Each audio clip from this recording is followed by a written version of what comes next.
कहानी का नाम घड़ी वाला पहाड़ और समय की रानी।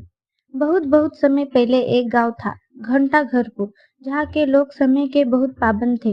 सब कुछ घड़ी देखकर करते थे। और इस गांव के ठीक पीछे था एक रहस्यमय पहाड़, जिसे लोग कहते थे घड़ी वाला पहाड़। कहा जाता था इस पहाड़ पर समय की रानी रहती है, जो समय को नियंत्रित कर सकती है। कभी समय को तेज कर दे तो कभी उसे रोक दे। लेकिन कोई उसे देख नहीं पाया था। क्यों? क्योंकि वह केवल उसी को मिलती थी जिसे समय की कीमत समझ में आती हो।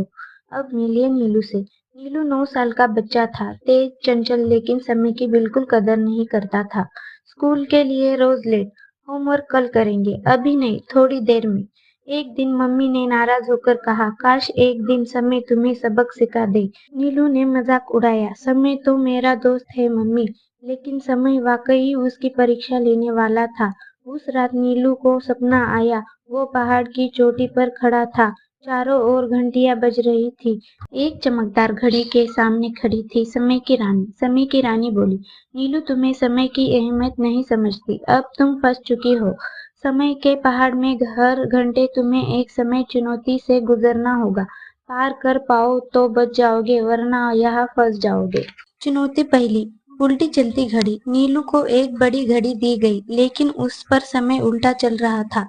रानी बोली, तुम्हें सही समय बताया है, लेकिन उल्टे समय को देखकर। नीलू घबरा गया, लेकिन फिर उसे याद आया, जब माँ उल्टी सुई से खाना बना सकती थी। उसने उल्टा समय देखा, 5:45 और बोला, सही समय 6:15। घड़ी चमक उठी और दरवाजा खुल गया। चुनौती दूसरा, ठहरा हुआ समय। अब एक कमरा सामने था, जहाँ सब कुछ रुका हुआ था।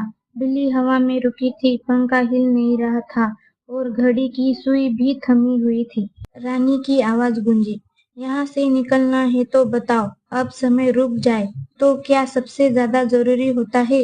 नीलू ने सोचा, अब समय रुकता है तो हमें वही करना चाहिए जो दिल कहे। उसने रुकी हुई बिल्ली को धीरे से नीचे उतारा और रुके हुए फूलों को सूंघा। फिर कमरा चमक उठा, रास्ता खुल गया।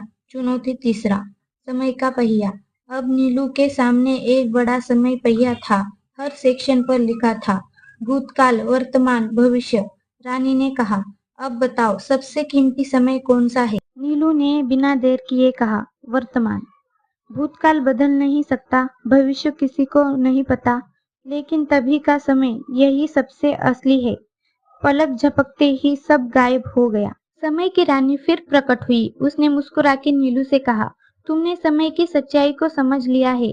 अब जब भी तुम्हें घड़ी की तरफ देखोगे, वो तुम्हें काम की याद दिखाएगी, न कि डर। उसने नीलू को एक खास घड़ी दी, जो तभी चलती थी जब वह सच्चे दिल से कुछ करता। नीलू की आंख खुली, वो अपने बिस्तर पर था। घबराकर उसने दीवार की घड़ी देखी।